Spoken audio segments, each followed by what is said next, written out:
کہ بسم اللہ الرحمن الرحیم فخار عارف صاحب کی روحانی یا مذہبی شاعری، اس پہ گفتگو کا سلسلہ جاری ہے اور اس سلسلے کو آگے بڑھائیں گے جناب احمد جاوید صاحب۔ بہت شکریہ جناب۔ بسم اللہ الرحمن الرحیم۔ آج ہم ایک نعت سے آغاز کریں گے اس نشست کا، اگر اس کے بعد وقت رہا تو پھر دوسری چیز کی طرف بھی جائیں گے، اور وہ نعت ان کی مشہور ترین نعتوں میں سے ہے۔ ویسے الحمدللہ قبولیت کی یہ نشانی بھی ہے کہ ان کی مذہبی شاعری بھی جو ہے وہ بہت مقبول اور زبان عام ہے، یہ قبولیت کی نشانی۔ تو اب تو بسم اللہ کرتے ہیں۔ سبیل ہے اور صراط ہے اور روشنی ہے، سبیل ہے اور صراط ہے اور روشنی ہے، ایک عبد مولا صفات ہے اور روشنی ہے،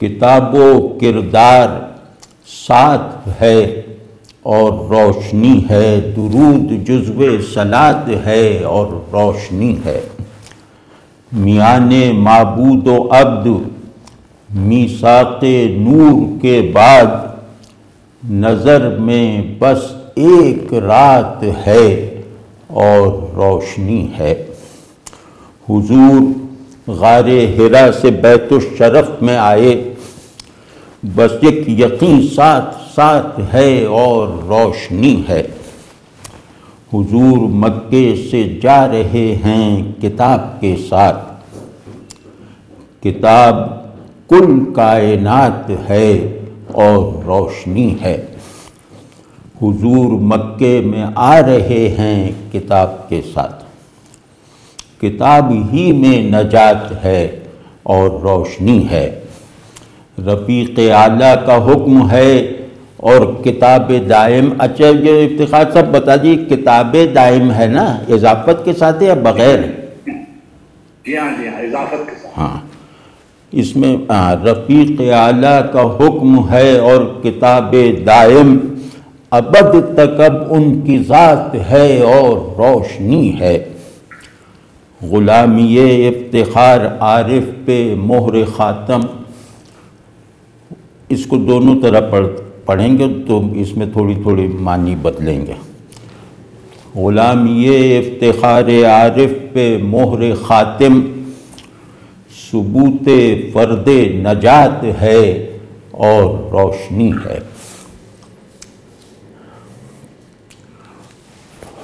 ایک بات میں عرض کر دوں کہ جن لوگوں کو رسول اللہ صلی اللہ علیہ وسلم سے ایک عارفانہ محبت کی نسبت حاصل ہے اللہ کے فضل سے، وہ اس نعت کا اس نعت کا پورا جو اسٹرکچر ہے اس کو ایک عنوان سے تعبیر کریں گے، اور وہ عنوان ہے حضور آفاقی، یعنی حضور کہتے ہیں پریزنس کو، اور پریزنس جس کی ہے اس کے حساب سے پریزنس کا سائز اور اہمیت اور وقت مقرر ہوتی ہے۔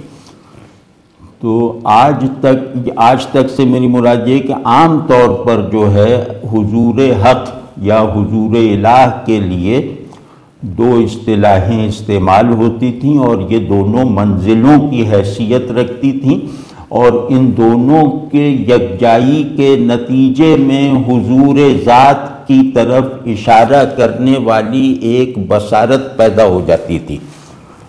تو اس میں جو ہے انہوں نے ایک عجیب، اس کو ٹیکنیک بھی کہیں، مطلب شاعر کی حیثیت سے بھی بڑی بات ہے، لیکن شاعری وغیرہ تو چھوٹی چیز ہے، یہاں پہ جو ہے وہ مطلب یہاں جس طرح سے اس کو رسول اللہ صلی اللہ علیہ وسلم سے نسبت میں انفرادیت کا رنگ پیدا کر کے اس کو جس طرح ایک نگار خانے کی حیثیت دی گئی ہے وہ نادر ہے، اور یہ بات میں ذمہ داری سے کہہ رہا ہوں کہ وہ نادر ہے۔ آفاق میں مناظر کی تخلیق کرنے والی نعت رسول اللہ صلی اللہ علیہ وسلم کی آفاقیت کے کچھ اظہار کی ایک چین بنا دینے والی نعت وہ ہمارے یہاں نہیں ہے، وہ معراج ناموں وغیرہ میں ہے، لیکن یہ کہ اس میں یہ بات نہیں ہے، اس میں ایسی معنویت، ایسی گہرائی اور ایک ایسی چیز جہاں پہ پیشن کو آپ معرفت کہہ سکیں، یہ وہاں تک پہنچتی ہوئی نعت ہے۔ تو اور دوسرا یہ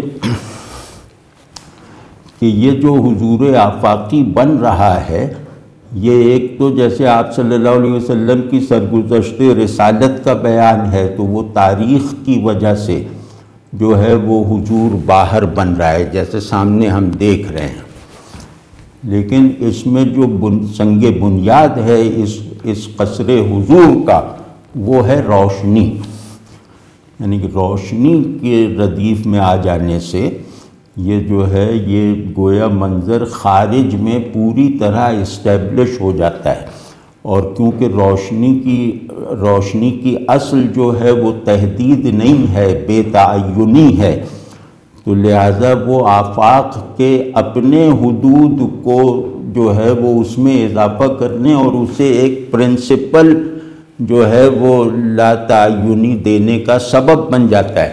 رسول اللہ صلی اللہ علیہ وسلم کی جو بڑے معجزات ہیں، بڑی برکتیں ہیں، ان میں سے ایک یہ ہے کہ صورت کو حقیقت کے مقابلے میں گھٹیا نہیں رہنے دیا، اور صورت کو حقیقت سے مناسبت پیدا کرنے کے لیے اپنے عام سے حدود سے نکلنے کی جو آرزو اور یا جو ضرورت تھی، اور وہ ضرورت کسی طرح بھی نہیں پوری ہو رہی تھی، عقل کی مدد سے، جذبے کی مدد سے، فلاں کی مدد سے وہ ضرورت پوری نہیں ہو رہی تھی، تو اس وجہ سے یہ حقیقت کے اپوزٹ کی حیثیت اختیار کر گئی، اور حقیقت سے تعظیم کا کیونکہ تعلق ہے تو اس کے ساتھ تعلق کی بنیاد اس کی تحقیر کو بنا دیا گیا۔ تو یہ رسول اللہ صلی اللہ علیہ وسلم ہیں جنہوں نے آ کے صورت کی اس ناقدری کو یا صورت کی اس انتہائی بنیادی طلب کو پورا کر دیا اپنے پیغام سے، اپنی ذات سے، کیونکہ وہ خیر تو جیسے آپ صلی اللہ علیہ وسلم فرمانے میرے لیے پورے روئے زمین کو مسجد بنا دیا گیا ہے، تو یہ قول کوئی معمولی قول نہیں ہے، اس قول سے کوئی مسائل ہی نہیں اخذ ہوتے، یہ قول ایک آنٹولوجیکل حقیقت ہے جس نے پہلی مرتبہ اپنا اظہار کیا ہے کہ میں زمین کے لیے اس کا مربی بنا کے بھیجا گیا ہوں، اور میں نے زمین میں سماویت کی قبولیت جو ہے وہ اس کے ذرے ذرے میں رکھ دی ہے، میں نے بندگی کے جو حقائق ہیں وہ زمین کے ذرے ذرے میں جاری کر دیے ہیں، تاکہ یہ معبود یعنی اپنے خالق سے ایک زندہ تعلق رکھنے والا ظرف بن جائے، اور اس کا کونا کونا جو ہے وہ اللہ تبارک و تعالیٰ کی نشانیوں کی نئی سمت اور نئی جہت دکھاتا رہے۔ تو یہ معمولی بات ہے کوئی؟ تو اسی طرح آپ نے زمانی پیٹرن کو توڑ دیا معراج کے ذریعے سے، مکانی جو ایک وہ دناعت تھی اس کو ختم کر دیا، مسجد بنا کر، زمین تو پاؤں تلے کا فرش ہے نا، تو اس کو کہہ دیا مسجد ہے، میں جب پورے روئے عشق کو میرے لیے مسجد بنایا گیا۔ تو مختصر یہ کہ رسول اللہ صلی اللہ علیہ وسلم سے پہلی مرتبہ، اب جو لوگ تصوف کی اصطلاحیں تو اب اتنی معروف نہیں ہیں، تو میں کوشش کروں گا کہ ان اصطلاحوں سے مدد مجبوراً لینی پڑے تو لیں، جیسے یہاں ہو رہا ہے کہ عالم الہ وہ لا تعین ہے، اسے کہتے ہیں مرتبہ لا تعین، جو مرتبہ ذات ہے، یعنی وہ اسماء و صفات سے بھی مابرہ مرتبہ ہے، جہاں صرف ذات ہے بلا اعتبار اسماء و صفات۔ تو یہ تو ایک ٹیکنیکل سی بات ہو گئی نا۔ تو اب یہ کہ آپ صلی اللہ علیہ وسلم نے تشریف لا کر یا اللہ تبارک و تعالی نے آپ کو عالم خلق و امر میں اپنا سب سے بڑا مظہر اور اپنی سب سے محکم نشانی بنا کر اتارا، تو اس کے پیچھے ایک مقصد یہ تھا کہ اب تعین اور لا تعین میں ایک آرگینک ربط پیدا ہو کے نظر آ جائے۔ اب ذات خالق اور عالم خلق میں ایک ایسا ربط ان کی وساطت سے، ان کی برکت سے پیدا ہو جائے جس ربط کا مشاہدہ کیا تصور بھی کبھی نہیں باندھا گیا۔ تو یہ آپ صلی اللہ علیہ وسلم کی برکت ہے، جبھی تو آپ ابداً نبی ہیں، جبھی ہر آدمی کے لیے نبی ہیں، بلکہ ہر ذی شعور مخلوق کے لیے ہادی ہیں، نبی ہیں۔ تو اب آپ اس پس منظر میں ذرا اس کو دیکھیے گا کہ سارے منظر جیسے آپ کی آنکھوں کے سامنے ہیں، اور آنکھوں کے سامنے لانا ہی تو معجزہ ہوتا ہے نا، مطلب جو تمہاری عقل مان نہیں پا رہی کیونکہ اس کے پاس دلائل نہیں ہیں، تو اس کو آنکھوں سے دکھا دیا تو یہ معجزہ ہے نا۔ تو حضور آفاقی کی ایک روایت رسول اللہ صلی اللہ علیہ وسلم کے معجزۂ ظہور سے بھی ہے، یعنی آپ صلی اللہ علیہ وسلم جہاں ظاہر ہیں وہاں اللہ کے مظہر کے طور پہ ظاہر ہیں۔ رسول اللہ صلی اللہ علیہ وسلم کا اپنا ظہور عنوان میں الگ ہے، اصلیت میں بنیادی مادے میں حضور حق کے ساتھ عینیت رکھتا ہے۔ عینیت کا مطلب ہے کہ جیسے ایک ہے کہ رسول اللہ صلی اللہ علیہ وسلم کے قریب پہنچ گئے تو یہ یقین رکھنا واجب ہے کہ اللہ تک پہنچ گئے۔ واضح ہے نا کہ اللہ تک پہنچنے کے ہمارے پاس کیا نشانیاں ہیں، مطلب کوئی آدمی نہیں سمجھ سکتا، وہ تو الہ خیالی ہوگا۔ تو اللہ کے قرب کا تعین رسول اللہ صلی اللہ علیہ وسلم کے مراتب قرب میں جہاں تک آپ پہنچے ہیں اس سے ہوگا۔ تو پہلی بات یہ کہ یہ جیسے باہر ایک آفاقی کینوس ہے، اور وہ آفاقی کینوس جو ہے وہ اس کائنات میں دکھائی دینے کی جتنی سکت تھی، یہ اس سکت سے بڑھ کر مناظر ہیں۔ یہ بات مطلب شاید میں کہہ نہیں پا رہے، پوری بات یہ کہ ہر چیز میں دکھائی دینے کی بھی ایک سکت اور ایک سمائی اور ایک استعداد ہوتی ہے۔ تو کائنات کیونکہ دیکھنے والی نہیں ہے، وہ دکھائی دینے والی ہے، یعنی اس کا اظہار ہوتا ہے، وہ خود کسی کو نہیں دیکھتی۔ تو اس کے دکھائی دینے کے حدود توڑ دیے گئے ہیں، یعنی اس کو زیادہ دکھائی دینے کے قابل بنا دیا گیا، تو یہ بڑی بات ہے۔ تو اب بہرحال اس کو دیکھتے ہیں کہ سبیل اور صراط، سبیل ہے اور صراط ہے اور روشنی ہے۔ اس میں جو ہے وہ تین چیزیں پہلے دیکھ لیتے ہیں، تو اس سے امید ہے کہ آگے چل کے چیزیں واضح ہو جائیں گی، آسان ہو جائیں گی، اور ان کی شرح میں تفصیل کی ضرورت نہیں رہ جائے گی۔ تو سبیل اور صراط یہ لغوی طور پر تقریباً مرادفات ہیں، مطلب ہم مفہوم ہیں نا، سبیل بھی راستہ ہے، صراط بھی راستہ ہے، لیکن اس کو اور کے ساتھ باندھا گیا ہے۔ تو اس کا مطلب ہے کہ یہ ایک نہیں ہے، یہ دو ہیں۔ عطف اگر آ جائے دو اسما میں تو وہ دو اسما بذات ہی الگ الگ ہوتے ہیں، یہ تو قانون ہے نا، قاعدہ ہے۔ تو اب سبیل ہے اور ہے بھی کر دیا، یعنی کہ اس کا ہونا، اس کا پورا لوکیل بتا دیا۔ اب پھر اور کہہ رہے ہیں صراط ہے، تو اب گویا اور تاکید کر رہے ہیں یہ ہے کے ذریعے سے کہ یہ دونوں الگ ہیں، چاہے ان کی منزل ایک ہو لیکن ان کی منزل بھی شاید الگ ہے۔ تو وہ اب ہم دیکھتے ہیں۔ اور پھر ایک خوبی ہے، یہ ذرا سا میں اس لیے دکھانے کے لیے عرض کر رہا ہوں کہ شاعری پڑھتے وقت خود بھی تھوڑی خلاقی سے کام لینا چاہیے، کیونکہ شاعری، اچھی شاعری کا ایک فیضان یہ ہوتا ہے کہ وہ ہمارے اندر چھپی ہوئی تخلیقی اپج کو ابھار دیتی ہے۔ تو اب یہاں پہلا اور جو ہے نا وہ تخفیف واو کے ساتھ ہے، یعنی مختصر کر کے ہے نا، اور کا مخفف ہے، سبیل ہے اور صراط ہے۔ لیکن صراط کے بعد کا جو اور ہے دوسرا اور، وہ پورا ہے، یعنی اس کو آپ کھینچ کے جتنا چاہیں پڑھ لیں۔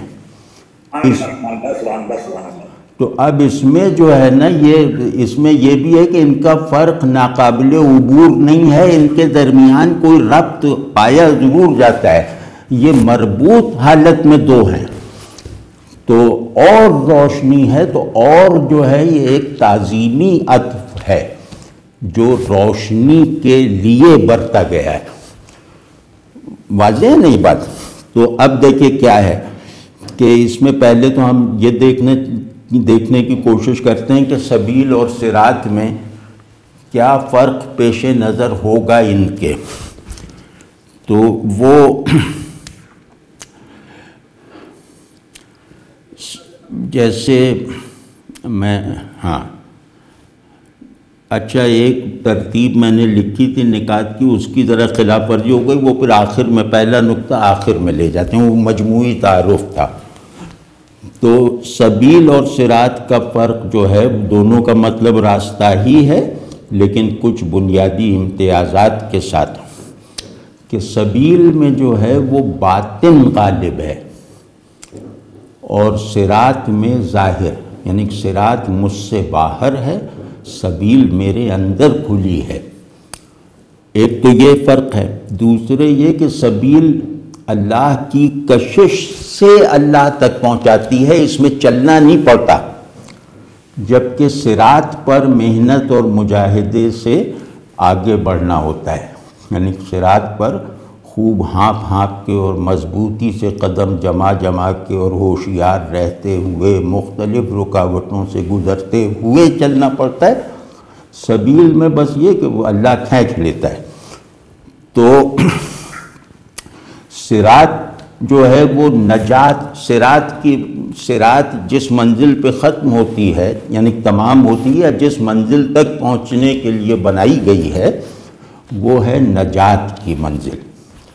صراط جو ہے مجھے جنت تک پہنچانے کے لائق بنا دیتی ہے، مسافرت میں صعوبتیں اٹھانے کی وجہ سے، جن کی وجہ سے منزل کے ساتھ میرا اخلاص ثابت ہو گیا۔ تو اور لیکن سبیل اس سے زیادہ ہے، سبیل اللہ تک پہنچاتی ہے۔ اس میں ذرا فرق محسوس کرنے کی بھی چیز ہے اور سمجھنے کی بھی ہے کہ صراط جنت تک پہنچتی ہے اور سبیل اللہ تک۔ اور صراط مستقیم، صراط کا مطلب صراط مستقیم ہے کہ صراط مستقیم پر چلنے کے لیے ترک معصیت ضروری ہے، گناہوں سے اجتناب ضروری ہے، یعنی اس کی جو سب سے بڑی شرط ہے اور وہ منزل تک لاگو رہتی ہے مسافر پر، وہ ہے کہ گناہوں سے بچتے ہوئے اس راستے پہ چلو، نافرمانی سے بچتے ہوئے اس راستے پہ چلو۔ تو وہ صراط پر آدمی کیا نام ہے ترک معصیت کے زور پہ چلتا ہے، اور سبیل پر ترک غفلت ضروری ہے۔ واضح ہے نا، گناہ سے بچنا صراط کے لیے اور غفلت سے پاک ہونا سبیل کی پوری کوالیفیکیشن ہے۔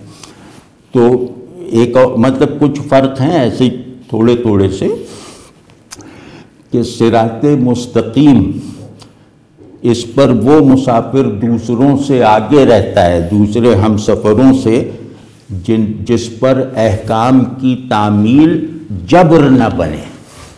دیکھیں صراط مستقیم پر دونوں احساسات کے ساتھ کامیابی سے چلا جا سکتا ہے۔ ایک تو یہ کہ اب بڑا مشکل راستہ ہے لیکن چلنا ضروری ہے، تو وہ بیچارہ ہانپ کے چلتا رہے گا، وہ بہت اچھا ہے، بہت مخلص ہے وہ۔ اور دوسرا یہ راستہ ہے کہ وہ جن احکام پر عمل کرتے ہوئے صراط مستقیم پر گامزن ہے، وہ احکام اس میں کسی طرح کا احساس جبر نہیں پیدا ہونے دے رہے، تو دوسرا جو ہے وہ مجاہدے، محنت اور مشقت اور جبر وغیرہ کے احساسات سے پاک، بس حکم سنا اور اس پر عمل کیا، اس حالت میں چلتا چلا جاتا ہے، چاہے وہ حکم کی حقیقی مراد پر غور کرے یا نہ کرے، حکم کو عمل میں لاتے ہوئے وہ آگے بڑھتا جاتا ہے۔ تو یہ ان مسافروں میں گویا اعلیٰ درجے کا مسافر ہے۔ جبکہ تسلیم کریں، سبیل جو ہے وہ جادہ تسلیم ہے، جادہ رضا ہے، جس میں سارا سفر اللہ کے قرب اور خوشنودی کے احساس کے ساتھ جاری رہتا ہے۔ وہاں کا زیادہ سفر یہ احساس ہے کہ اللہ مجھ سے راضی، اور یہ راستہ ہر قدم پر اللہ کے قرب میں واضح طور پر اضافہ کر رہا ہے۔ اور اگر تصوف کی اصطلاح بہت جامع اور بالکل مختصر سی ہے تو بالکل کھول دیتی ہے کہ صراط سالک کے لیے ہے اور سبیل مجذوب کے لیے۔ تو سالک اور مجذوب کی تعریف جن کے لیے وہ ہو تو وہ کسی بھی جگہ دیکھ لیں۔ اور صراط یعنی صراط مستقیم، یہ رسول اللہ صلی اللہ علیہ وسلم کی اطاعت طلب کرتی ہے، اور سبیل اتباع کا تعلق، رسول اللہ صلی اللہ علیہ وسلم کی اتباع سبیل پر چلنے والی خوش قسمت گاڑی کا فیول ہے۔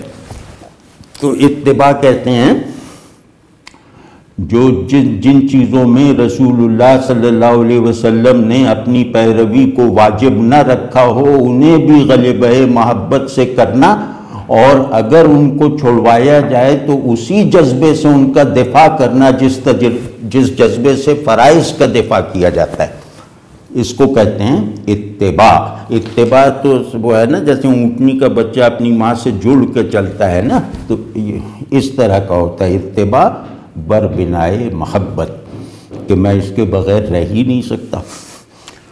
تو صراط کا جو جیسے پتہ چل گیا کہ صراط کا زاد راہ خشیت ہے، اللہ سے ڈرنا، اور سبیل کا محبت ہے۔ محبت نہیں ہوگی تو سبیل میسر نہیں آئے گی، سبیل اللہ، اور خشیت نہیں ہوگی تو صراط مستقیم پر نہیں چل سکتے۔ تو ہر طالب حق کو، اب مختصر بات یہ ہے کہ اور جو چھوٹا سا اور ہے نا اس کو جسٹیفائی کرتی ہے اب یہ بات کہ ہر طالب حق کو یہ دونوں راستے طے کرنے پڑتے ہیں، سبیل پہ بھی چلنا پڑتا ہے اور صراط پر بھی جو ہے وہ سفر کرنا پڑتا ہے۔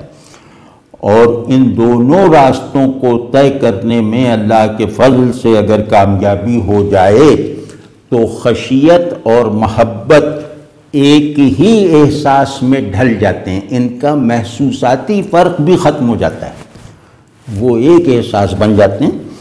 تو اور پھر اللہ کی معرفت جو منزل ہے بندگی کی، کہ اللہ کی معرفت علمی سے عینی یعنی سماعی سے کیا وہ بصری ہو جاتی ہے، اور عملی سے حالی بن جاتی ہے، یعنی انٹرنلائز ہو جاتی ہے شعور میں بھی اور وجود میں بھی۔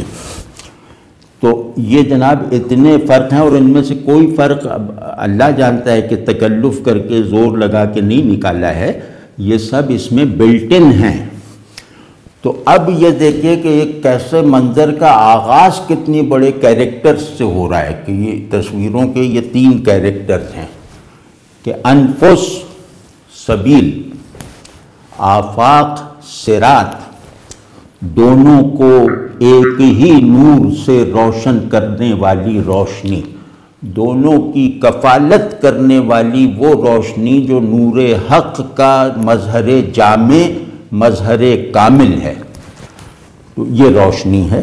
تو اب دیکھیں ایک روشنی ہے، وہ روشنی یہ نہیں کہ کوئی الگ سے کوئی آبجیکٹ ہے، ممکن ہے کہ وہ روشنی ایسی ہو جو رسول اللہ صلی اللہ علیہ وسلم کو اس طرح دکھا رہی ہو کہ اللہ کا غیاب میں ہونا سجھائی دے رہا ہو، یہ روشنی ہے۔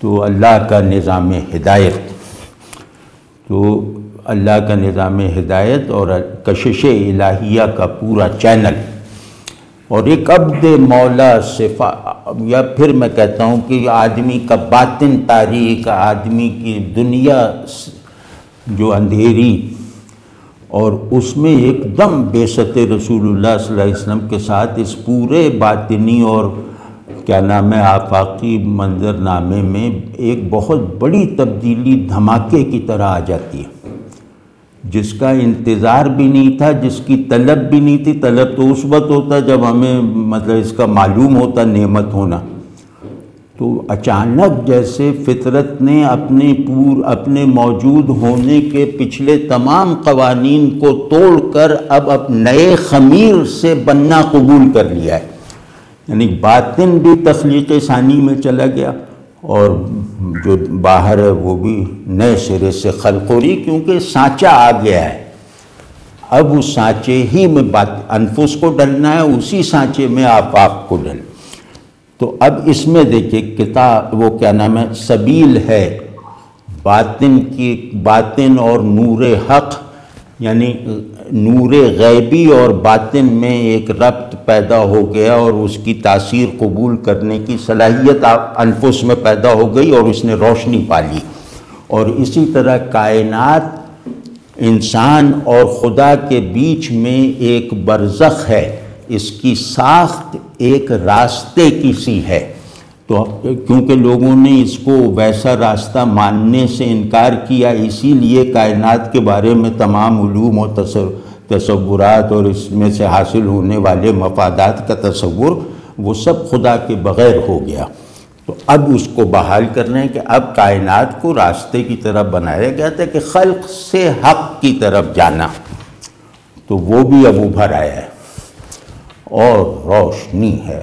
یہ وہ روشنی ہے جس نے کبھی پہلے ظہور نہیں کیا، یہ اس کا ظہور اول و آخر ہے۔ اس بات کو بھی مطلب خوب جیسے جذبے سے سمجھنا چاہیے۔ تو ایک عبد مولا صفات ہے اور روشنی ہے۔ آپ نے اگر حقیقت واحدہ کا مظہر بھی واحد ہو، یعنی حق ایک ہے اور ہمیشہ ایک رہے گا، اس شان کے ساتھ حق اگر اپنا ایک ہی مظہر بنا لے اور اسی صفت کے ساتھ بنائے کہ یہ بھی ہمیشہ رہے گا، یہ پہلی مرتبہ رسول اللہ صلی اللہ علیہ وسلم کی ذات میں ہوا اور آخری مرتبہ ہوا، ورنہ پہلے سب نبوتیں جو تھیں وہ مقامی تھیں اور قومی تھیں، کچھ قوموں کے لیے تھیں، کچھ وقت کے لیے ہوا کرتی تھیں، ان میں عالمگیری نہیں تھی، ان میں مطلب ابدیت نہیں تھی وغیرہ وغیرہ، مطلب یہ بلا کسی موازنے کی نیت کے کہہ رہے ہیں، کیونکہ آخری نبی اللہ جس کو بھی عیسیٰ آخری نبی ہوتے تو وہ بھی ایسے ہی ہوتے۔ تو اب مظہر میں بھی تعدد نہیں رہ گیا، تو توحید پر اس سے بڑی حجت کیا ہوگی کہ پہلے تو تم کہہ سکتے تھے کہ وہاں کے نبی الگ اور یہاں کے نبی الگ، اور وہ جو کثرت مظاہر ایک ویلڈ چیز تھی حقیقت واحدہ کثیر مظاہر میں، لیکن اب آپ صلی اللہ علیہ وسلم تشریف لے آئے ہیں تو آپ کسی کثرت کا جز نہیں ہیں، آپ کسی زمانے اور وقت کے قیدی نہیں ہیں، اللہ نے اس طرح آپ کو پیدا فرمایا ہے، تو آپ کی خلقت کے مطابق آپ کی شان کا جو ایک ہدایتی جوہر ہے، آپ کی شان میں جو للہیت اور عبدیت کو ایک دوسرے کے ساتھ جوڑ دینے والی صلاحیت دی گئی ہے، اس کا اظہار پہلی مرتبہ ہو رہا ہے اور بعد میں یہ اظہار دہرایا نہیں جائے گا۔ تو یہ ہے عبد مولا صفات۔ مولا یہاں اللہ کے معنی میں ہے، مطلب پہلا مطلب جو واضح مطلب ہے وہ یہ ہے کہ یہ اللہ کا بندہ، اللہ کی صفات کا حامل ہوتے ہوئے اس کا مظہر۔ ایک مظہر ہوتا ہے جو شفاف شیشے کی طرح ہوتا ہے کہ اس میں سے بس سورج کی روشنی گزر جاتی ہے اس کے پلے میں کچھ نہیں رہتا، لیکن ایک مظہر ہوتا ہے جو حقیقت کا حامل بنا کر پھر حقیقت کو اس کی ذات کی شمولیت کے ساتھ اظہار دیا جاتا ہے، پھر اس کی ذات کی شمولیت حقیقت کے ادراک اور تسلیم کے لیے اسی طرح شرط ہے جیسے توحید ہے۔ تو اب اس کو قائم مولکوں کو اللہ کی صفات تغیر میں نہیں ہیں، تحدید میں نہیں ہیں، کثرت میں ہوتے ہوئے واحد ہیں ذات کے حوالے سے۔ تو صفات کی جو یہ شان ہے، یعنی قدم، دوام اور وہ کیا نام ہے غیر محدودیت، یہ شان پہلی مرتبہ ذات رسول صلی اللہ علیہ وسلم میں یعنی فرق مراتب کے ساتھ کار فرما ہوئی برائے ظہور۔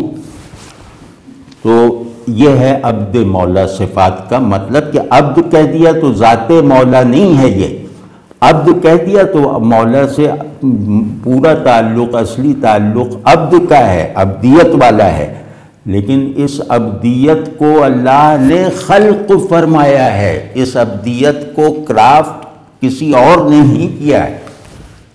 اس بات کو سمجھیں تو فخر ہونے لگتا ہے کہ رسول اللہ صلی اللہ علیہ وسلم کو کوئی شان کسی شان کا منتظر نہیں رہنے پڑا، ان کے لیے قبل و بعد اور کیا نام جز سے دوسرے جز یعنی اجزائی تسلسل نہیں ہے ان کے مراتب میں، وہ سب یک لخت ہیں کہ ایسے ہی بنایا، ایسے ہی پیدا کیا، پھر بعد میں نبوت واقعے میں ہے قبل و بعد کے نبوت 40 برس کی عمر میں دی، لیکن جو وجود ہے وہ تمام کمالات کے ساتھ گویا بی بی حلیمہ کی گود میں آیا تھا۔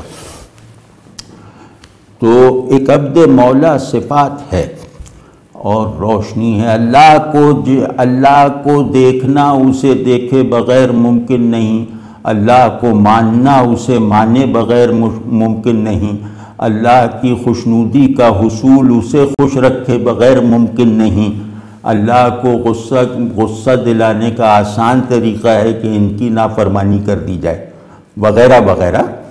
تو یہ عبد مولا صفات ہے۔ تو اور روشنی ہے، یہاں دیکھیں دونوں مصروں میں روشنی الگ الگ ہے۔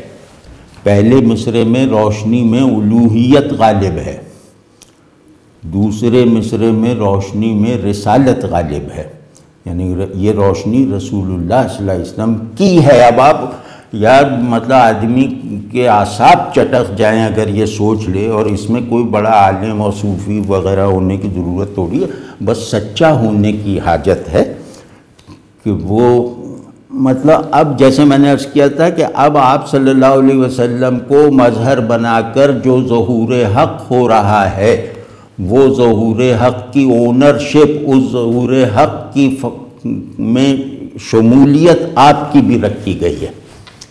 اب ظہور حق جہاں بھی ہوگا وہ رسول اللہ صلی اللہ علیہ وسلم کے ذریعے سے بھی ہوگا، اور رسول اللہ صلی اللہ علیہ وسلم کو دکھانے کے لیے بھی ہوگا، صرف اللہ کو دکھانے کے لیے نہیں جتنا دیکھا جا سکتا ہے، بلکہ رسول اللہ صلی اللہ علیہ وسلم کو بھی اظہار دیتا رہے گا، ظہور دیتا رہے گا، کیونکہ دونوں میں ذات کا فرق ہے۔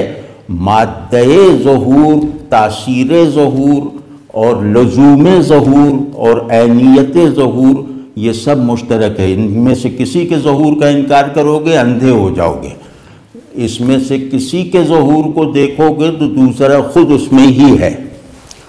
تو کتاب و کردار ساتھ ہے اور روشنی ہے۔ اب یہ جیسے پہلے اصول بتا دیا کہ پرنسپل، جیسے وہ کیا نام ہے تصوف میں ہے نا ایک اصطلاح حقیقت محمدیہ علی صاحب الصلاۃ والتسلیم، یہ حقیقت مراتب حقائق میں ہے، خیر اب اس کی تفصیل میں نہیں جاتے۔ تو حقیقت محمدیہ صلی اللہ علیہ وسلم تو وہ پہلے دو مصروں میں آئی ہے، مطلب اس کی طرف اشارہ ہے۔ اور کتاب و کردار ساتھ ہے. اب اس آئیڈیا کو جیسے ایکچولائز کر دیا جا رہا ہے، ہسٹوریسائز کیا جا رہا ہے. پہلا بیفور ہسٹری ہے مطلع جو ہے، اور یہ جو کیا کہتے ہیں اس کو بھی، ہاں حسن مطلع یہ بھی مطلع ہے، تو یہ جو ہے یہ ود ان ہسٹری ہے. تو کتاب و کردار، کتاب اور سنت ساتھ ہے اور روشنی ہے. کیا کہنے کہ اب روشنی جو ہے وہ کتاب اور سنت کا مجموعہ ہے. کتاب و سنت کا ظہور اب کتنا اچھا ہے نا. پہلے میں ایک میں الوہی ظہور، دوسرے میں رسول اللہ صلی اللہ علیہ وسلم کا نور. اب تیسری لائن میں جو ہے یہ ان دونوں کو ملا دیتے ہیں کہ اللہ اور خلق محمدی صلی اللہ علیہ وسلم، یعنی سنت اللہ اور سنت رسول، یعنی کتاب اللہ اور سنت رسول صلی اللہ علیہ وسلم، یہ بالکل جڑے ہوئے ہیں. اور اب جو روشنی سب کو دکھائی دینے کی حالت میں ایک تاریخی واقعے کے طور پر وجود میں آئی ہے، وہ کتاب و سنت کی مشترکہ روشنی ہے. اور مشترکہ تو بس ایسے ہی کہہ رہے ہیں ہم، مطلب یہ کہ اب اس روشنی میں کتاب اور سنت دونوں کے اظہار کو دیکھنا ضروری ہے، ورنہ دید ادھوری ہے. تو درود جزو، اب اس میں اس کی عملی مثال دے رہے ہیں. پہلے تو واقعہ ہسٹوریسائز کر دیا، کتاب و کردار ساتھ ہے، اور اب اس کو جیسے عمل کی شکل میں دکھا رہے ہیں کہ اگر اس بات کو تم نہیں سمجھ سکتے، مطلب قرآن شریف وغیرہ اتنا نہیں پڑھ رکھا سمجھ رکھا، تو اب یہ تو سمجھ جاؤ گے نا کہ درود جزو صلاۃ ہے، کہ درود کے بغیر نماز نہیں ہوگی.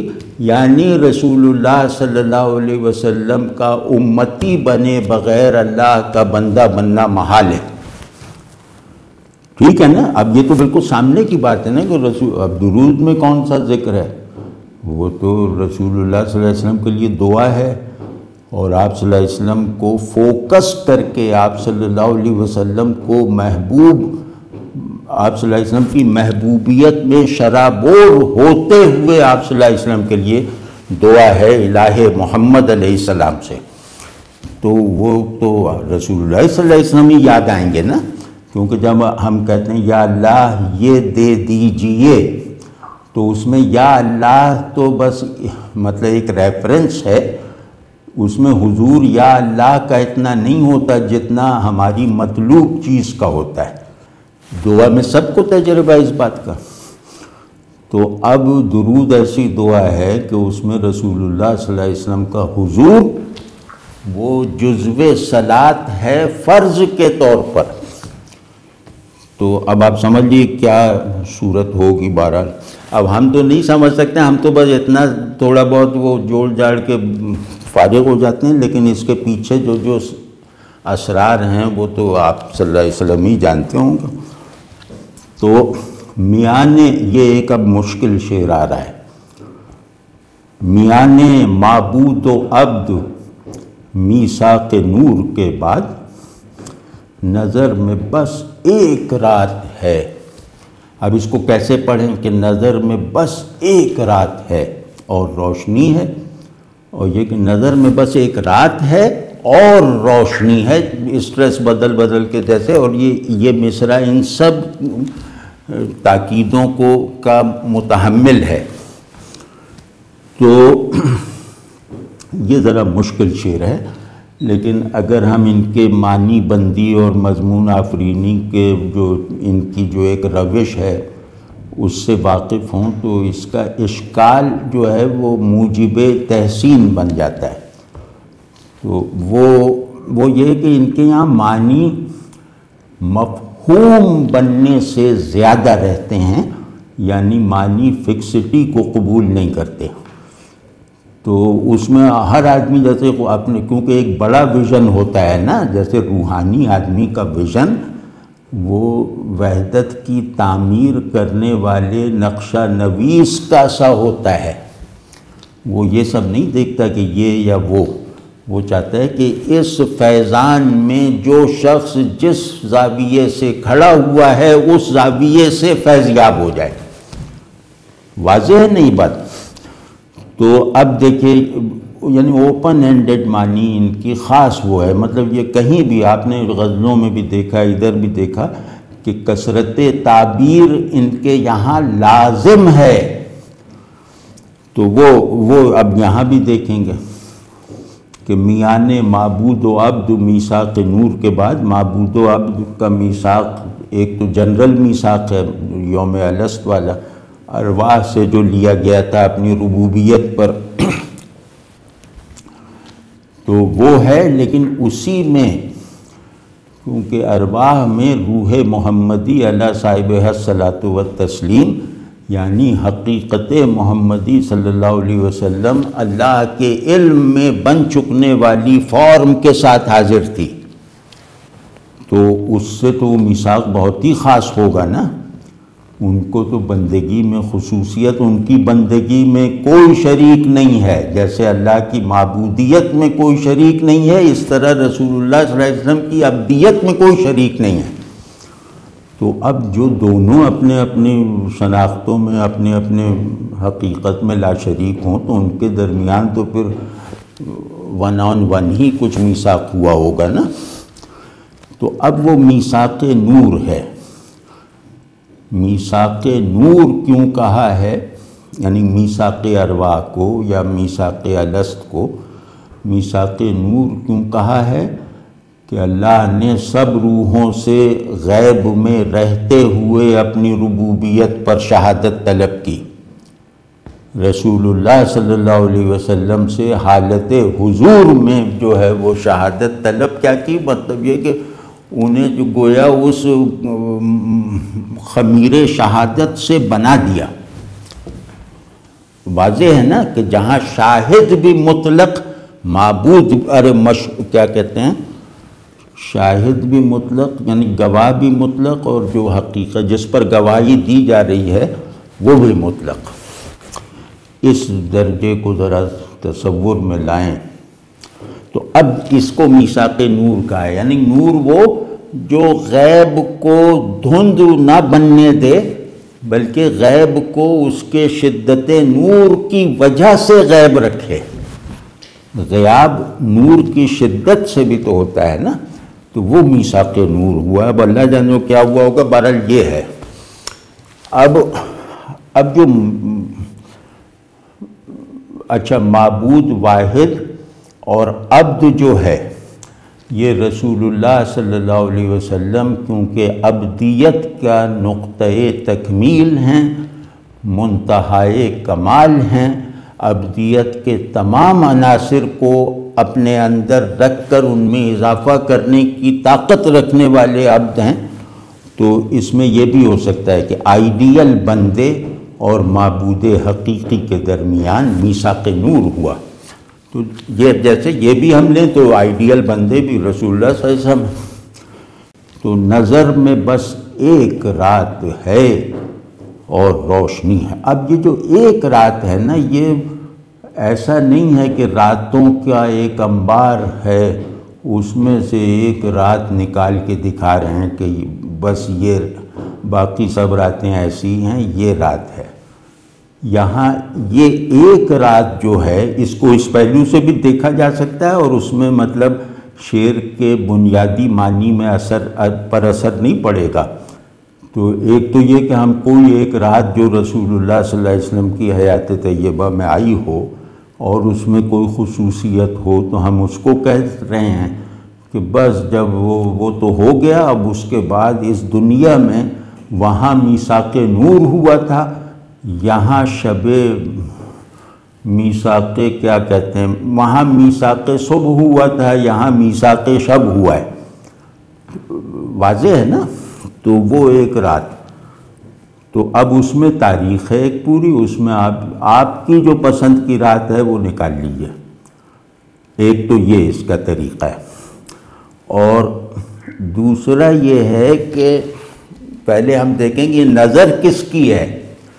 اول تو یہی نہیں پتہ چل رہا کہ نظر میں کس کی نظر میں، اب اس سے بھی بڑا ایک خوشگوار سے اچنبھا ہوتا ہے، مطلب بعض مرتبہ سمجھنے میں نارسائی سے خوبصورتی کا ادراک پیدا ہوتا ہے تو وہ یہ ہے تو نظر میں، اب اللہ کی نظر میں، رسول اللہ صلی اللہ علیہ وسلم کی نظر میں، یا افتخار عارف صاحب کی نظر میں، یا ہماری نمائندگی کرتے ہوئے یہ کہہ رہے ہیں کہ مسلمانوں کی نظر میں یا انسانوں کی نظر میں، کچھ یقین سے نہیں کہہ سکتے، اور قرائن بھی ایسے نہیں ہیں کہ جو ہماری مدد کریں کہ یہ نظر کس کی ہے۔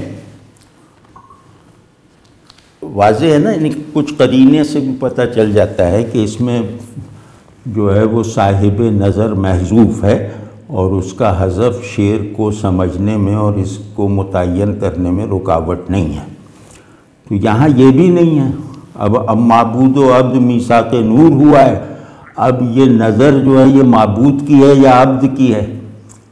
تو اس سے بہت عجیب طرح کی، جیسے ایسا لگتا ہے کہ ہم ایک بہت جنتی فضا کو اس کی بے پایانی کے ساتھ سیر کرنے کے تجربے سے گزر رہے ہیں۔ تو وہ یہ ہے، اب میں عرض کرتا ہوں کہ اللہ کا ایک نظام ہے جو وہ میثاق میں ظاہر ہوا، اور دوسرا نظام ہے اس میثاق ہی کو قانون کائنات بنانا۔ وہاں حالت فاعلی میں میثاق ہوا، اور یہاں جو میثاق ہے وہ حالت انفعال میں ہے، تو وہ رات میں ہے، مطلب اس کی مناسبت رات سے ہے کہ یہ کائنات رات میں اپنے آپ کو دیکھنے کے لائق ہو۔ یہ اس میں بڑی خوبصورتی ہے بھائی، کہ وہاں دیکھنا ہے تو نور چاہیے، یہاں دیکھنا ہے ان چیزوں کو دیکھنا ہے اور اندر ان کے جھانکنا ہے، تو یہ رات میں نظر آتی ہیں، دن میں غائب ہو جاتی ہیں۔ تو بتاؤ، ایک ایسی دنیا کے پیچھے ہم لوگ بھاگے چلے جا رہے ہیں کہ جو دن میں غائب ہو جاتی ہے، رات میں حاضر ہو جاتی ہے، اور جس سے مناسبت پیدا کرنے کے لیے ایک شب پرک ہونا اور چمگادڑ ہونا ضروری ہے۔ یہ دنیا ہے۔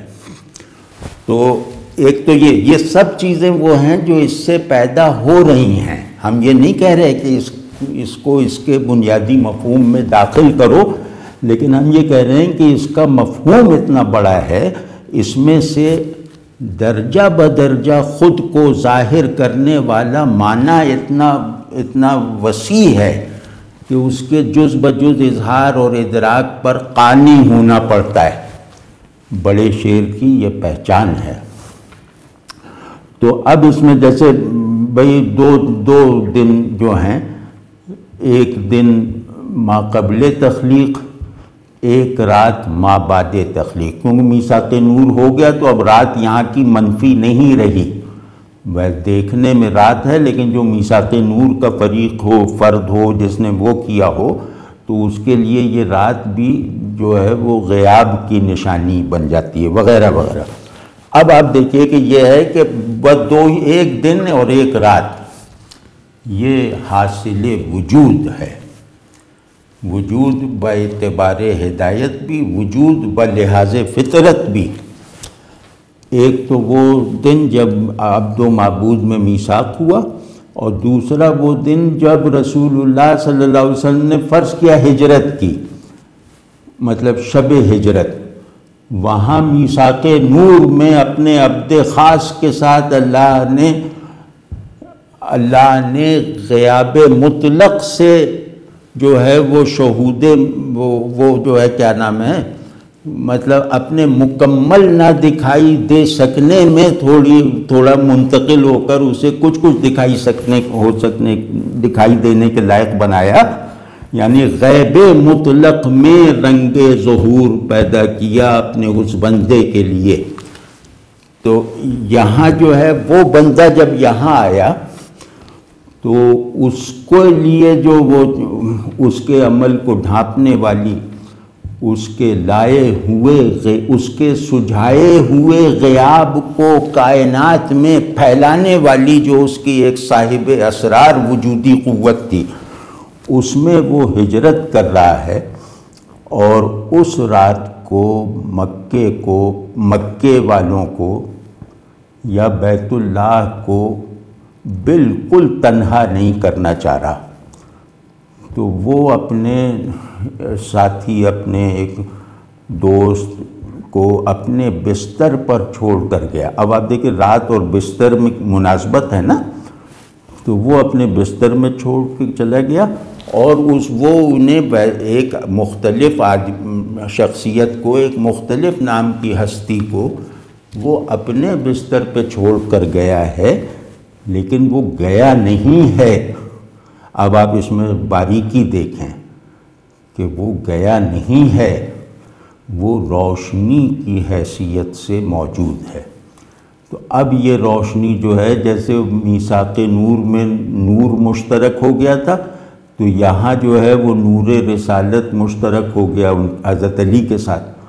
تو اب یہ جیسے ایک اگر تشیع کی تھیوری کو ہم لیں تو اس میں یہ بات بہت آسانی سے جیسے بلا کسی مبالغے کے قابل تسلیم ہے، تو کہ امامت اور رسالت ایک ہی نور کے دو مسمى ہیں، یا جیسے وہ کہ مجھے اور علی کو اللہ نے ایک نور سے پیدا کیا۔ یہ سب روایتیں جو ہیں نا یہاں یاد آ سکتی ہیں۔ تو اگر کوئی یہ مراد لے لے تو وہ بھی اس شعر کا ایک کوالیفائڈ ریڈر ہے، اس نے اس شعر کو اس کی مراد سے انحراف کیے بغیر جو ہے وہ سمجھنے میں کامیابی حاصل کی، لیکن بس یہ ہے کہ یہ جزوی کامیابی ہے۔ اتنا اعتقاد رکھیں کہ یہ کامیابی جزوی کامیابی ہے، ممکن ہے کہ یہ رات کوئی میٹافزیکل رات ہو وغیرہ وغیرہ۔ ایک تو یہ، اور یہ اگر رات ہے تو یہ رات جو ہے یہ نظر یا تو کوئی اللہ کے نظام بصر کے شایان شان کوئی نگہداشت کا ایک کازمولوجیکل آرڈر چل رہا ہے، ایک کیمرہ لگا ہوا ہے، تو یا تو اس کی نظر میں یہ سب ہو رہا ہے، کیونکہ اس نے وہ بھی دیکھا ہے یہ بھی دیکھا ہے، کیونکہ یہ نظر اگر ان کی نظر ہو تو انہوں نے تو وہ میثاق نہیں دیکھا نا۔ تو اب یہاں شعر میں کہا جا رہا ہے کہ یا تو ہم نے وہ میثاق دیکھا یا پھر یہ رات دیکھی۔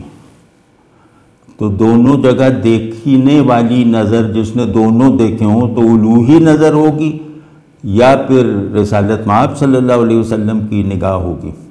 تو اب اس میں ہم حل نہیں کریں گے کوئی چیز، اس میں جیسے اب ایک ہمارے وہ کیا نام ہے، کوئی صاحب جو ہیں وہ صوفی ہیں تو ان کو دوسرے رنگ سے یہ سمجھ میں آئے گی، کوئی صاحب شیعہ ہیں ان کو اس پہلو سے یہ سمجھ میں آئے گی، کوئی صاحب سنی ہیں تو وہ اس شب ہجرت کو غار ثور میں لے جا سکتے ہیں۔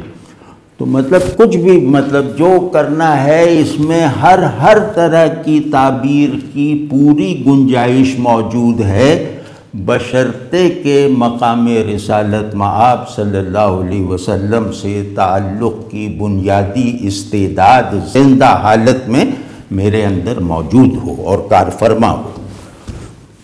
تو نظر بھی نہیں کھولے گا، اور نہ کھولنے میں کیا کرنا ہے، وہ نظر کو آپ جو بھی جس رخ سے دیکھیں تو یہ شعر آپ کو اس رخ سے بھی بہت بڑا نظر آئے گا۔ ویسے ابھی ختم کرنے کے بعد افتخار صاحب سے پوچھیں گے کہ کوئی ارادہ تھا اس میں کیا باندھا ہے، لیکن ہمارے ذہن میں یہ 3 تعبیریں ہوتی ہیں اور تینوں بیک آن قبول کی جا سکتی ہیں، یہ آئدر اور والا معاملہ نہیں ہے، تینوں کو آپ بیک آن قبول کر لیں۔ تو اب حضور غار حرا سے بیت الشرف میں آئے، بس ایک یقین ساتھ ہے اور روشنی ہے۔ اب یہ جیسے واقعہ سا ہے، بیت الشرف کے بھی 2 مفہوم ہو سکتے ہیں، دونوں صحیح ہیں، ایک تو وہ خانہ کعبہ خود، اور دوسرے بی بی خدیجہ کا گھر جہاں آپ صلی اللہ علیہ وسلم نے قیام فرمانا قبول فرمایا، تو وہ بھی بیت الشرف ہے۔ تو مطلب کہ آپ صلی اللہ علیہ وسلم پڑاؤ سے اپنی منزل پر پہنچ گئے، پہلی وحی کے بعد غار حرا کا پڑاؤ چھوڑ کر اپنی منزل پہ آ گئے، تو یہ جو منزل ہے اس کو کہنے بیت الشرف۔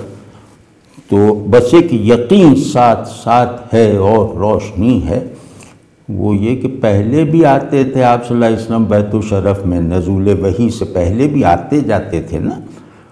تو اس وقت وہ تھا کہ جیسے ایک عالم تحیر تھا نا، وحی نہیں آنا، وحی کا نہ آنا نبوت کے لیے درکار یقین کا فی الحال اظہار نہ ہونے کے مترادف ہے.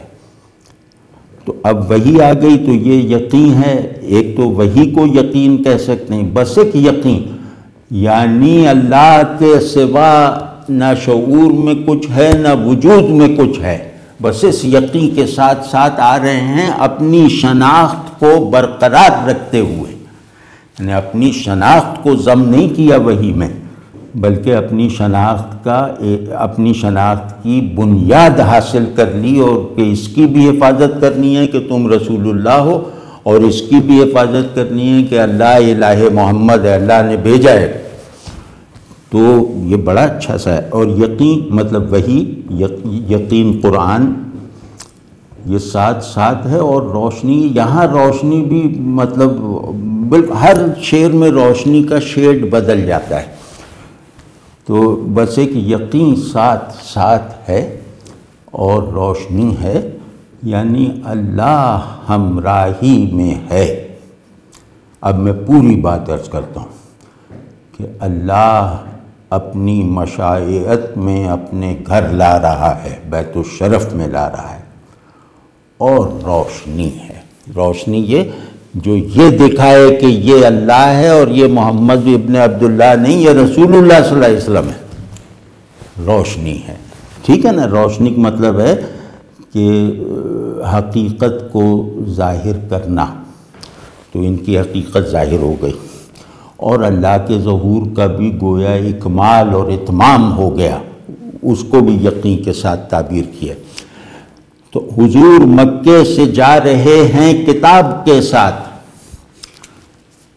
یہ اچھا ہے، مطلب یہ دو مصرے دو شعر جو ہیں یہ پر لطف بھی ہیں، اور اس میں ایک اسٹریس بھی ہے، ایک مرکزیت کس چیز کو حاصل ہے وہ بھی ہے کہ حضور مکے سے جا رہے ہیں کتاب کے ساتھ، کہ قرآن کے ساتھ جا رہے ہیں، اللہ کے حکم پہ جا رہے ہیں. کتاب کا ایک مطلب حکم بھی ہوتا ہے اللہ کا. تو وہ جا رہے ہیں کتاب کے ساتھ، یعنی آیات الہیہ کے ساتھ، اور کتاب کل کائنات ہے اور روشنی ہے. اب آپ دیکھیں یہ تلمیحی طور پر بھی کیسی پر لطفی اور کیسی جگمگاہٹ پیدا کر دی ایک واقعے میں. واقعہ تو یہی ہے کہ سیدھے لفظوں میں کہیں کہ بھئی رسول اللہ صلی اللہ علیہ وسلم مکے سے جا رہے تھے قرآن کی دعوت کو پھیلانے مدینہ. رسول اللہ صلی اللہ علیہ وسلم قرآن لے کر مدینے جا رہے تھے، مکہ چھوڑ دیا. اور وہ جو ہے یہ جو قرآن ہے یہ کوئی معمولی کتاب تھوڑی ہے جسے رسول اللہ صلی اللہ علیہ وسلم لے کے جا رہے ہیں.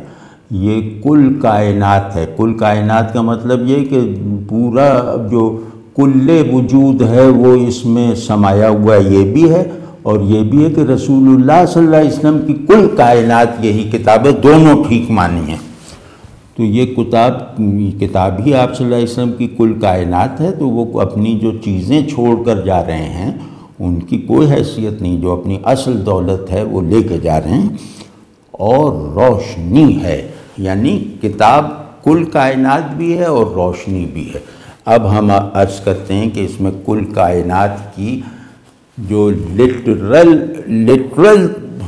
توجیہ ہے وہ کتنے اعلیٰ پائے کی ہے. کہ حضور مکے سے اکیلے جا رہے ہیں، مکے والوں کی نظر سے پوشیدہ ہو کے جا رہے ہیں، اور رات میں جا رہے ہیں. تو اب وہ بس آپ کے ساتھ ایک رفیق ہیں، کتاب ہے.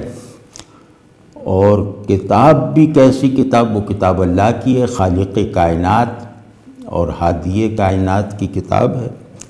تو یہ کتاب مکے والوں نے اس سے محرومی اختیار کر لی ہے. کل یہ کہیں گے کہ یہ کتاب پوری کائنات کو روشن کرنے والا نور ہے، اس کتاب کی روشنی پوری کائنات میں پھیلے گی.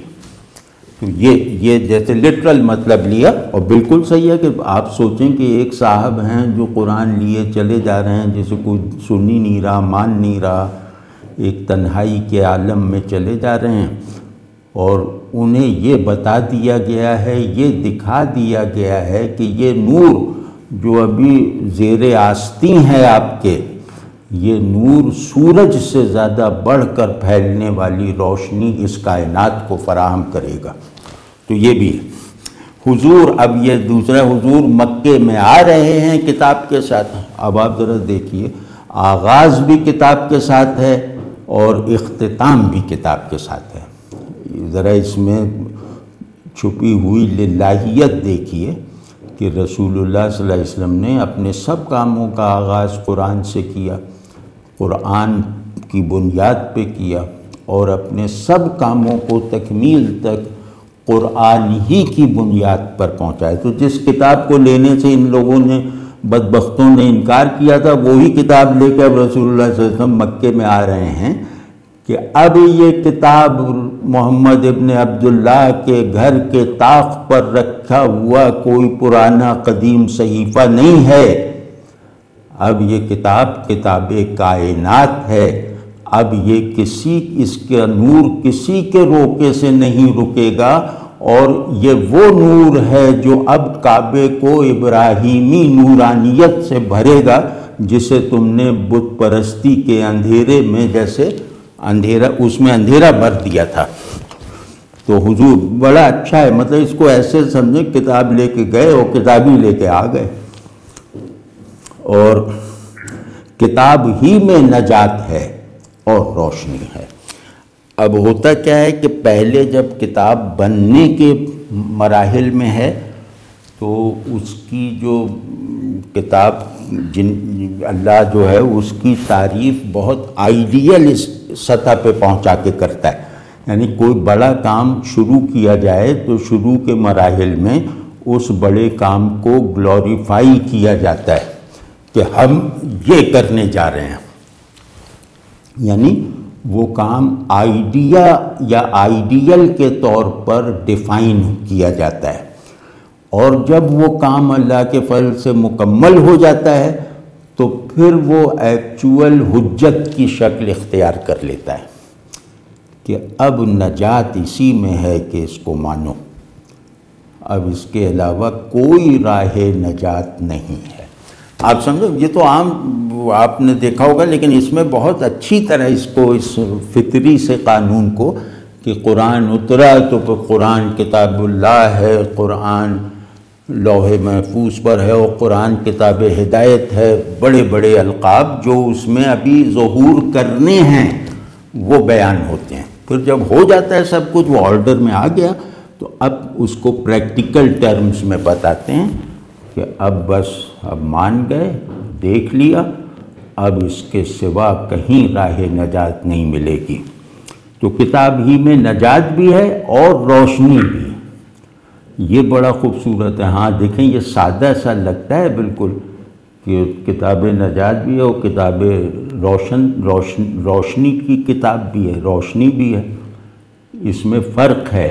قرآن کی یہ دونوں صفتیں خود قرآن سے ثابت ہیں، لیکن یہ کہ ان میں فرق ہے کہ وہی جو صراط اور سبیل میں تھا مطلع میں، کہ اگر طالب نجات ہو تو قرآن ہی رہنمائی کرے گا، اس کا سارا نصاب قرآن ہے، اور اگر طالب وصول ہو، وصول اللہ کی منزل کے مسافر ہو، تو پھر یہ روشنی ہے جو ان راستوں کو بھی چمکاتی ہے، ان راستوں پر بھی مسافر کی رہنمائی کرتی ہے جو راستے سورج اور یہاں کے نظام نور و ظلمت سے ماورا ہیں۔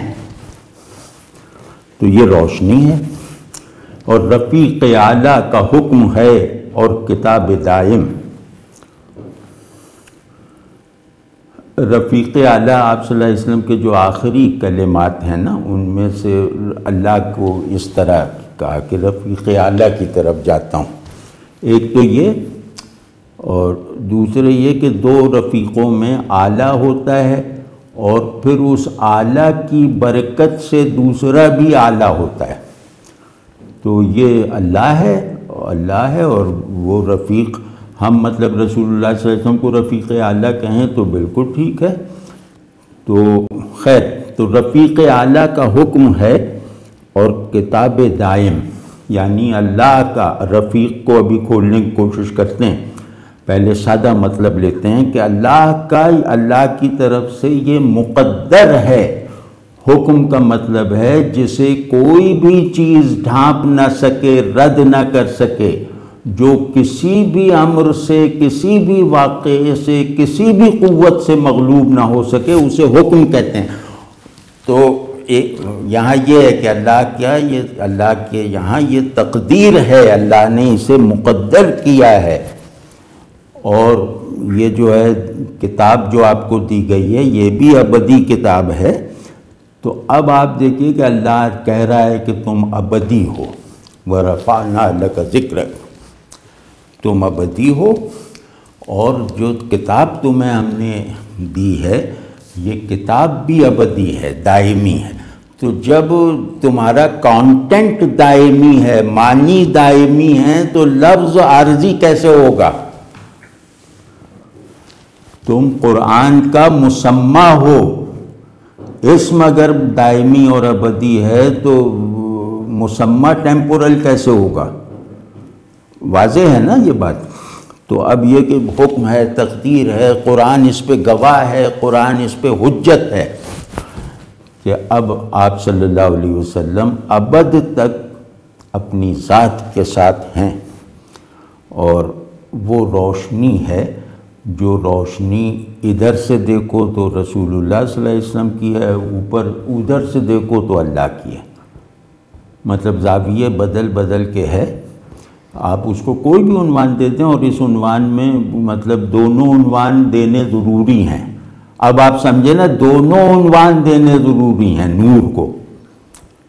تو اب اس میں دیکھنا یہ ہے کہ رفیق اعلیٰ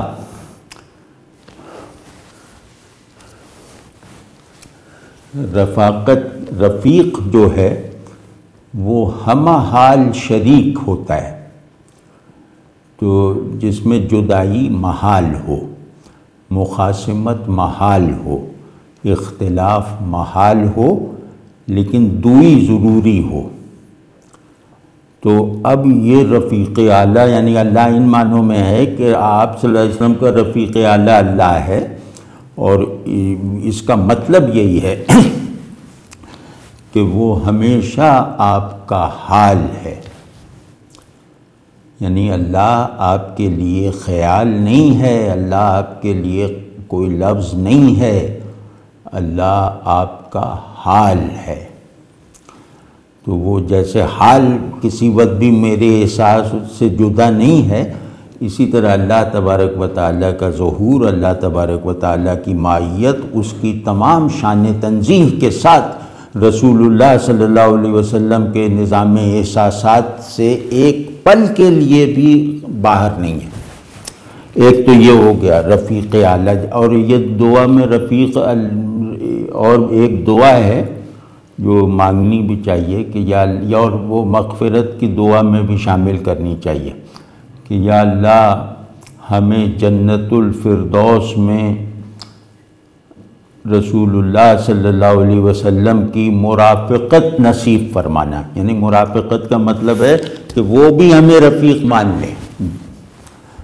ٹھیک ہے نا، مرافقت سادہ رفاقت نہیں ہے کہ ہم وہاں جا کے صحابی بن جائیں، خادم بن جائیں، وہ تو بن ہی جائیں گے اللہ نے چاہا، لیکن یہ کہ وہ بھی کہیں کہ دیکھو میرا رفیق آ رہا ہے. تو یہ دعا ہے، مطلب صحیح حدیث ہے، یہ کرنی چاہیے. تو ابد تک اب ان کی ذات ہے. یہ مطلب اگر اس میں اشکال محسوس نہ کرے آدمی تو چلتا رہے، بس ٹھیک ہے. لیکن اگر اشکال ہو کہ ذات ابدی ہے رسول اللہ صلی اللہ علیہ وسلم کی، تو اس ابدیت کی نوعیت کیا ہے؟ دیکھیں نا، ذات کا مطلب کہ آپ صلی اللہ علیہ وسلم مکے میں رہتے تھے، فلاں حجرہ تھا، اور یہ تاریخ ولادت تھی، یہ تاریخ وصال تھی وغیرہ۔ تو اب اس کے علاوہ کیا شخصیت کے علاوہ بھی کوئی ذات ہوتی ہے؟ شخصیت کی تو تفصیل ہمیں معلوم ہے۔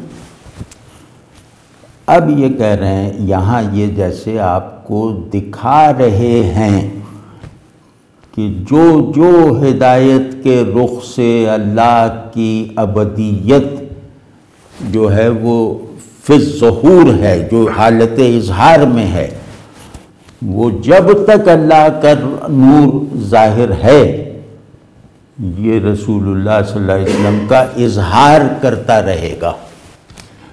تو رسول اللہ صلی اللہ علیہ وسلم اس نظام ظہور میں وہی مطلب اس نظام ظہور میں آپ صلی اللہ علیہ وسلم کی سوانحی جو وسعت ہے وہ وہی ہے جو خود اس نور کو حاصل ہے۔ تو نور ابدی ہے، اللہ کا نور ابدی ہے، اور اللہ کے نور کا جو مصداق ہو سکتا ہے بڑے سے بڑا وہ ذات رسول صلی اللہ علیہ وسلم ہی تو ہے۔ یعنی ہم یا تو اللہ کا نور کہہ دیں یا کہہ دیں ذات رسول اللہ صلی اللہ علیہ وسلم، تو دونوں ایک بات ہے۔ تو اس میں بھی ایک خوبصورتی، اور خوبصورتی کے ساتھ ساتھ جیسے ایک تفاخر سا محسوس ہوتا ہے کہ یار ہم بڑی خوش نصیبی ہے ہماری۔ تو واضح ہو گیا نا کہ آپ صلی اللہ علیہ وسلم نور ہیں اپنی ذات میں، تو یہ ذات نور کی قدامت کے ساتھ ساتھ ہے، وہ ابدیت کے ساتھ ساتھ ہے، قدامت کے نہیں۔ اب غلامیے اور ذات میں ایک پہلو اور ہے، میں معافی چاہتا ہوں ایسے وہ کہ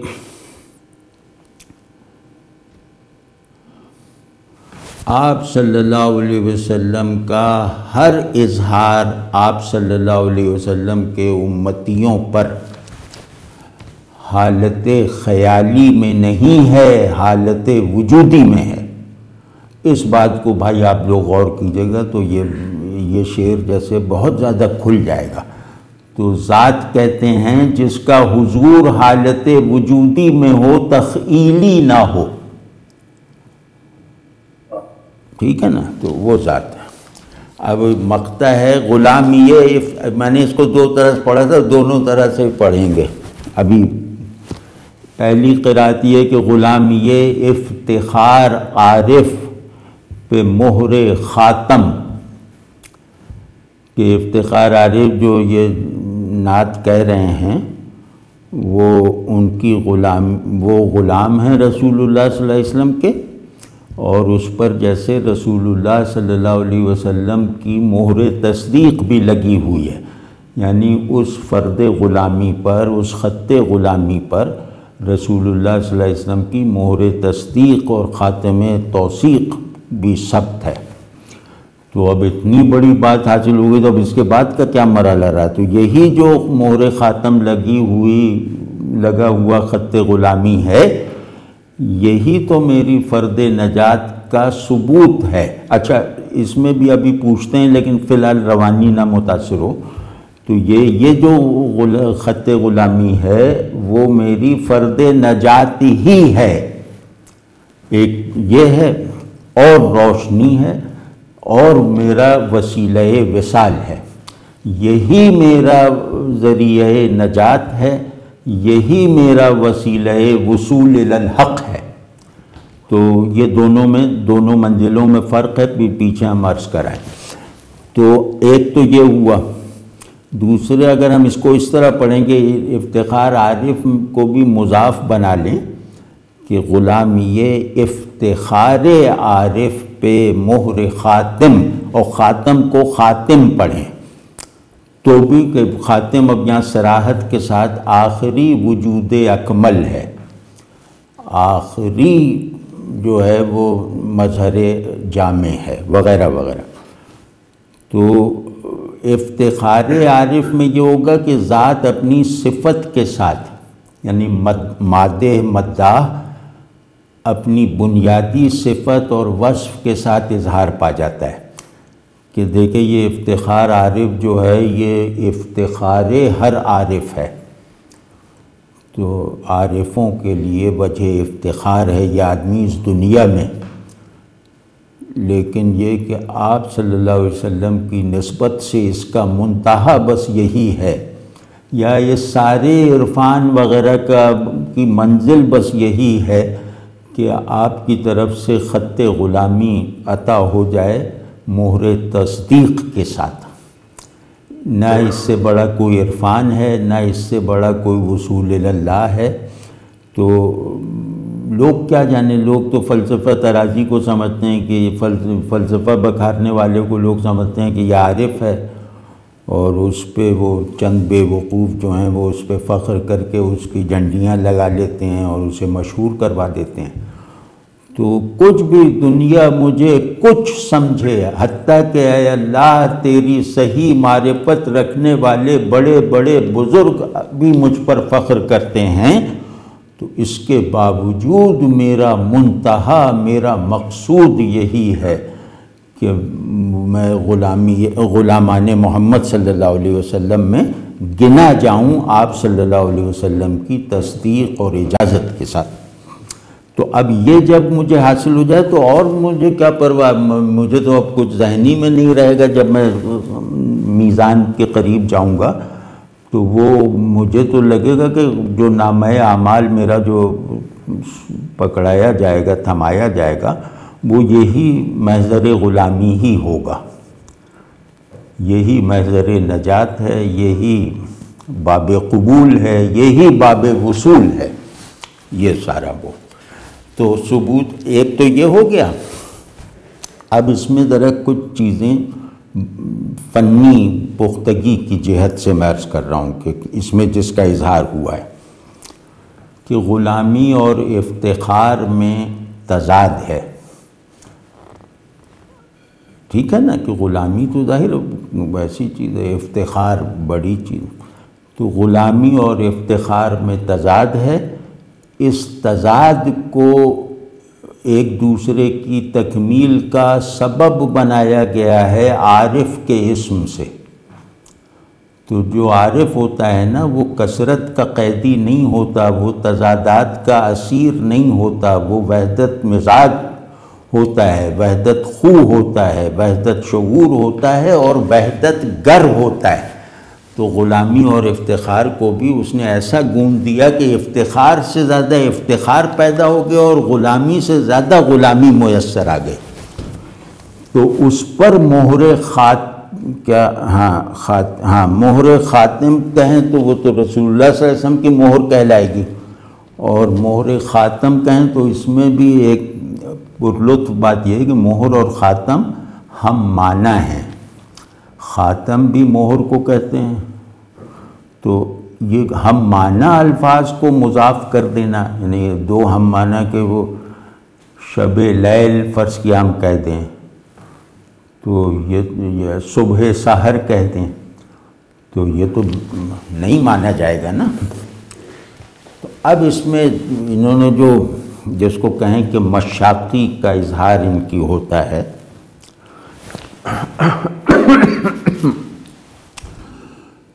مہر نقش خاتم ہے، یعنی خاتم وہ انگشتری میں لگی جو مہر رسول اللہ صلی اللہ علیہ وسلم کے تھی، وہ جب کاغذ پہ یا وہ اس پہ ثبت ہو گئی تو وہ مہر کہلائے گی، یعنی لگی ہوئی مہر، چھپی ہوئی مہر کو ہم کہیں گے رسول اللہ صلی اللہ علیہ وسلم کی مہر تصدیق، یہ نہیں کہیں گے خاتم تصدیق۔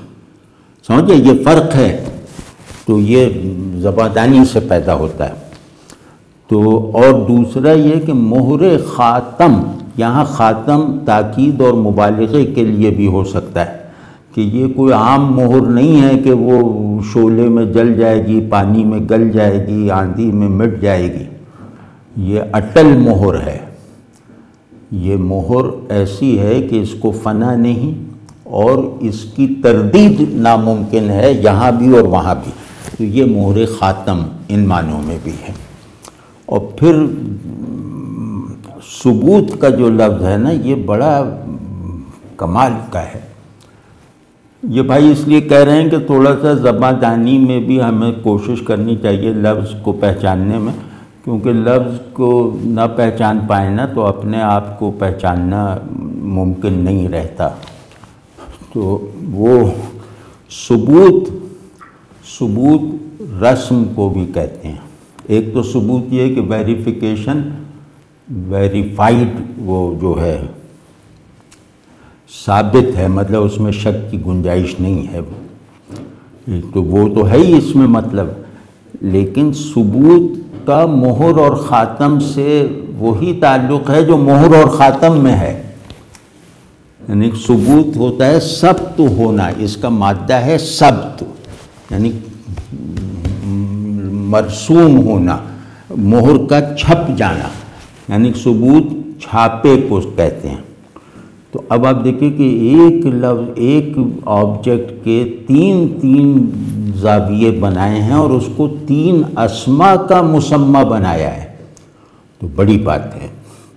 اور فرد نجات ہے، کیا کہنے. یہ جو فرد ہے یہ بھی 2 مفہوم میں ہے، یا 2 مفہوم میں لیں تو لطف بڑھے گا. ایک تو فرد، ایک آدمی، ایک فرد، یعنی بہت سے افراد میں کا ایک فرد، ایک تو یہ ہے. اور ایک یہ ہے کہ بہت سے افراد میں کا، بہت سے افراد، نام نہاد افراد میں سے ایک حقیقی فرد، کہ سب کہلاتے ہیں ہم افراد ہیں، ہم شخصیتیں ہیں، لیکن کچھ بھی نہیں ہے. حقیقی شخصیت یا حقیقی فرد، حقیقی انفرادیت فلاں کو ہے، تو یہ بھی اس میں شامل ہے. اور تیسرا یہ کہ فرد مطلب وہ دستاویز جو ہے صفحہ ورق، تو مطلب کمال کا ہے کہ فرد وہ دستاویز ہے جس جیسی کوئی اور دستاویز نہ ہو، مطلب انفرادیت کے زاویے سے اس کا یہ ہے. اور اس منفرد دستاویز کا جسے مستحق سمجھ کے اسے عطا کی گئی ہے یہ دستاویز، وہ اس دستاویز کی یکتائی اور یگانگی اور مطلق انفرادیت کے فیضان کے نتیجے میں یہ اس طرح کا فرد حقیقی ہو گیا. تو یہ سب اس میں شامل ہیں. تو آپ اس کو اس طرح بھی دیکھیں. اور ثبوت، اچھا ہاں، اب ثبوت فرد نجات ہے، یعنی فرد نجات پر مہر تصدیق کا ثبت ہو جانا اور روشنی ہے. روشنی کو بھی مطلب امید ہے کہ الجھن نہیں ہو رہی ہوگی. یہ ذرا بہت ٹیکنیکی باتیں مجبوراً کر رہا ہوں، مطلب ویسے ہی.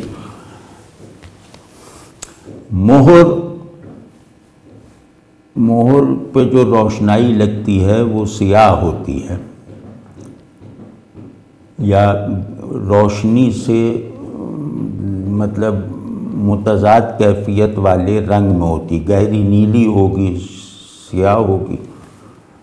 تو وہ جو مہر اپنے ثبوت میں سیاہ ہے، یعنی اپنے ثبت ہونے کے میں سیاہ ہے، وہ اپنی کارکردگی میں اور اپنی حقیقت میں اور اپنی تاثیر میں نور ہے.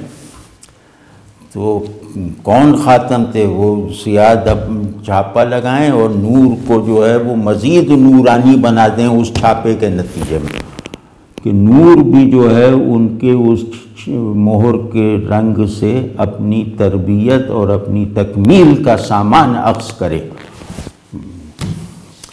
تو اب جناب یہ ہو گئی، یہ کیا نام ہے، نعت شریف ہو گئی. اب اگلی مرتبہ دوسری کو پڑھیں گے.